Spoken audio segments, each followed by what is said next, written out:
Hello, my name is Michael Dwyer and I'm with Rochester Writers. Once again, Rochester Writers and the Rochester Hills Public Library have teamed up to host their annual author fair, now in its fourth year. We're hosting 20 authors in person at the library in downtown Rochester on Saturday, November 26th from 10 a.m. until 3 p.m. These short videos offer you a chance to meet each of the 20 authors. And right now, we're meeting Patricia Montemurri. Correct. Did I get that right? Okay, Patty, thank you so Yes. much for being here today. My pleasure. And what I like is that you've got four books, all with Arcadia Publishing. Tell us a little bit about how you got involved with them and what Arcadia Publishing books are like. Certainly.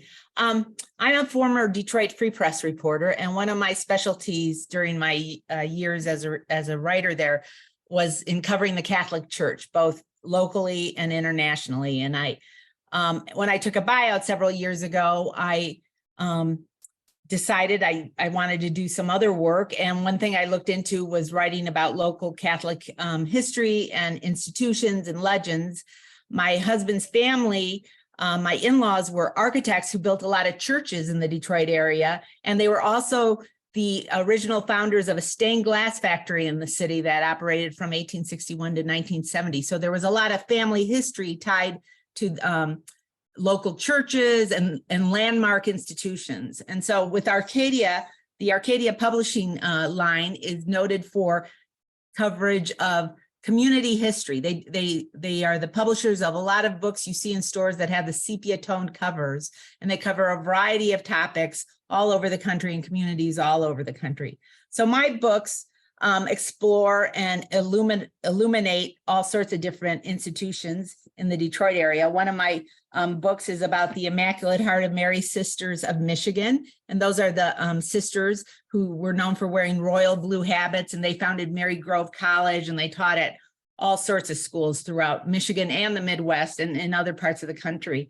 And I also did a book on Blessed Solanus Casey, who's the founder of the Capuchin Soup Kitchen and is one miracle away from being declared a saint in the Catholic Church. And he's homegrown talent and an inspiration to many, many people here in the Detroit area and actually throughout the country and the world. And then I also did a book on one of the landmark parishes in the city of Detroit, Jesu Catholic Church and School. And I also did a book on Mercy High School of Michigan, which is the largest Catholic all-girls school in the state and celebrated its 75th anniversary a few years ago. So what I like about working with Arcadia is that I can tell these wonderful stories through photos and very chunky historic captions that capture the history and the legacy and the impact of all these people and places. They're wonderful publications. You can just pick them up and just leaf through a few. They're heavy on the photos, historic photos, as you mentioned, and you can get those captions that give you a lot of details about the image that you're looking at.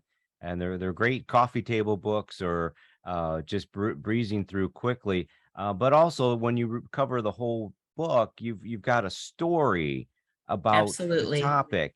And absolutely. Now I have to jump back to Casey, who was one miracle short of being what did you say? How did you say? Being declared a Catholic saint. During his time here on earth, and he was known as the doorkeeper to the Capuchin Monastery, St. Bonaventure Monastery, which is on the Near East side of Detroit. And people would come to him and say, my relative is sick, my child is sick, please pray for him or her. What can how can you help us? And Father Solanus was known as a bit of a miracle worker back in the day. And he recorded all these folks who came to the door and asked for favors and asked for prayers. And he was in some ways also a bit of a mystic and a prophet. And he sometimes was able to console people by praying for them and saying,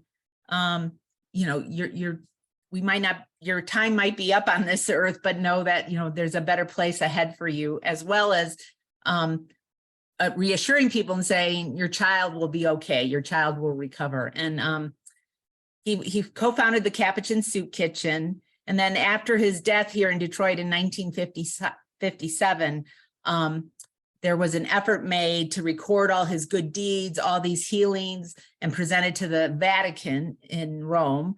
and assess whether he was a man of uncommon virtue or exceptional holiness. And that started a whole process where they are considering him for sainthood. Wow, that's fascinating. I find that piece of history fascinating. And even though I do have a Catholic background and upbringing, that's something I didn't know. So I find this interesting. I'm looking forward to meeting you and looking at these books on Saturday, November 26th, which is a Shop Small Saturday. So we squeeze that between Black Friday and Cyber Monday. Great holiday shopping weekend. How would you like to leave it with everyone today? Well, I want everybody to come out to this, to the author fair at the Rochester Library. I think it'll just present folks with a whole range of options to get their Christmas shopping done early and to have an impact on people with great stories of local history and importance. Thank you very much, Patricia Montemurri, author. We'll see you at the author fair. Looking forward to it.